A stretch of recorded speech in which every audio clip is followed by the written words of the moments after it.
Jeff, I think you're there down at the port, aren't you? Surrounded by protesters. What's going on down there? Well, yes, there's been two protests that really began before first light. They've been here since the crack of dawn, protesting. Two sides, as I say. There's No To The Barge, and there's also Stand Up To Racism. The Stand Up To Racism lot won't engage with GB News. They won't. They've refused any requests for interviews, but No To The Barge have been very kind, and they are with us now to talk a little bit more about how they're feeling today. Let's start with you. The barge is now in. Yep.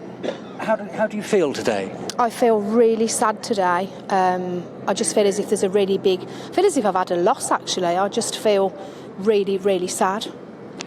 Jill, the other group, Stand Up To Racism, has accused you guys of being racist. They're saying that you're judging these people before you've even seen them based on the colour of their skin. How do you argue that? We haven't actually said that at all. Whenever we say anything that they don't agree with, they just call us racist. They bring this big R word up all the time. We've tried to engage with them because we all want the same thing. We all want this barge not to be here. Lorraine, you say that you've had some problems this morning? Yeah, I've just found out. I am president of the Guiding Light Spiritualist Church on Portland, and apparently my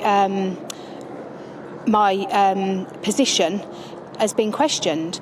That, you know, being a spiritualist, which yes, I believe in, has been questioned. That, you know, I shouldn't be here and doing this. But I have freedom of speech, and I'm able to do what I want to do. I don't have to be questioned and accused of doing things when they know nothing about me. So is people assuming that you think a certain way and feel a certain way because you're here? Yeah, I'm being morally targeted, and that's not the case at all. Alex, you've been leading this campaign from the very beginning.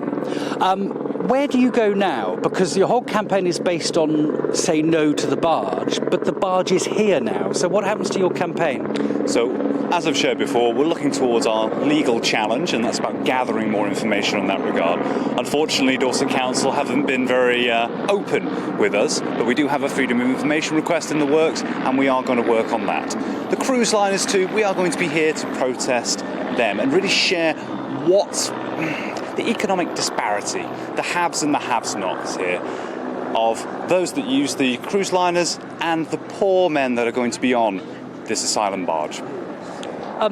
If the cost of living crisis hadn't happened and everybody was very wealthy, very well off, very comfortable at the moment, do you think you'd feel the same about this barge?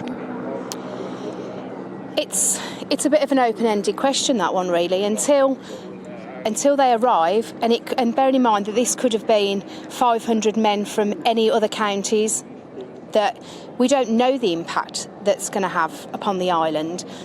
But I think with having the extra 500 people from wherever isn't good for such a small community. So, yeah, I do feel it's going to have an impact on Portland, yeah. Right, well, thank you very much for joining me. And there are plenty more protests, as you've been hearing, over the coming weeks and months. Back to you.